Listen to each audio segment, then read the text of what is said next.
So really, to answer the question why Pittsburgh is kind of the culmination of really two parts of my life. The Lord, first and foremost, calling me into pastoral ministry to lead and shepherd His church, and the second is where that would be at. So throughout my years of college, the Lord had really been kind of growing a desire in me to preach His word, and also kind of drawing me towards that. But a lot of my time in college was spent really wrestling with that, and at times outwardly just running from it. So after college, the Lord kind of allowed me to run a little bit from that, and really gave me a job as a police officer, where I'm currently working in Prince William County, Virginia. So really the culmination of both aspects of my life, the Lord calling me into pastoral ministry and where that would be, really happened all in one car ride. It was July 2016. My wife and I were driving back from my hometown, where I was born and raised in Harrisburg, Pennsylvania.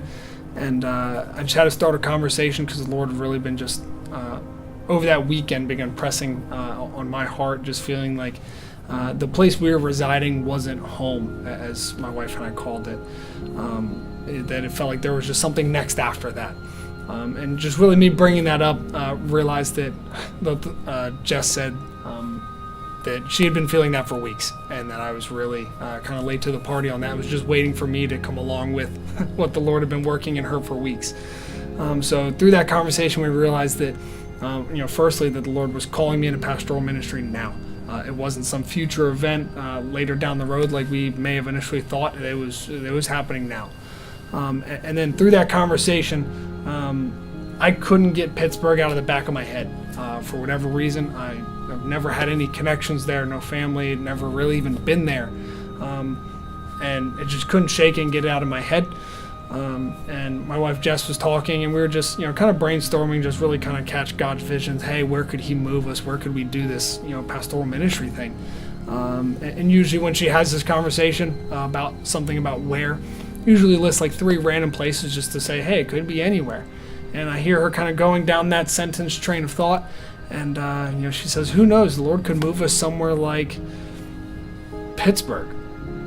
And she doesn't say anywhere else, and starts crying. And looks at me and says, I don't really know why I'm crying. And, I just had to stop her and just kind of affirm, like, hey, I know exactly why you're crying, because I can't get Pittsburgh out of my head. I can't shake it, and I really don't know why. So from that moment on, my wife and I really just began looking into it, pursuing it faithfully. Hey, is this where the Lord would have us? And through seeking counsel, so from peers and other people wiser, pastors, people more seasoned than I, and much smarter than I, we realized that that there was a need, that this was a biblical decision to go down this road and to plant a church in Pittsburgh, Pennsylvania. So from that moment, my wife and I really just grasped onto that vision the Lord gave us. And He's been continuing to affirm and encourage us every step of the way that Pittsburgh, Pennsylvania is the place that He would have us go to establish a church that loves Him, that serves others, and is living on mission for His kingdom and for His glory alone.